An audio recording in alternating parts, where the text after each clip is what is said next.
Najbrž je večina izmed vas že kdaj posnela kakšen selfie, ampak to še ni poklicno poziranje.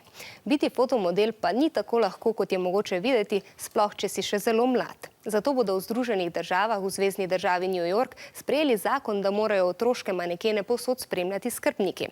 Zakon podpira tudi 13-letna Lili. To je Lili, dekle iz New Yorka, ki živi tako, kakor sanja marsikatero dekle. Komaj 13-letna že dela v svetu mode, Lili se ukvarja z manekenstvom že od svojega 3. leta. Pozirala je za različne kataloge in nastopala v televizijskih oglasih. A svet mode ni preprost. Lili opozarja, da z mnogimi mladimi modeli ravnajo grdo ali jih izkoriščajo. Zato je vesela, da bodo v New Yorku kmalu sprejeli zakon, ki bo določal, da mora otroke, ki so modeli, vedno spremljati njihov skrbnik. Tudi Lili povsod spremlja njena mama.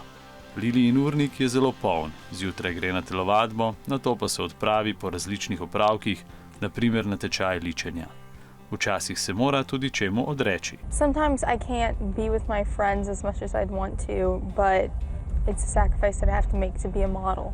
Poznavalci pravijo, da ima veliko možnosti za kariero v svetu mode.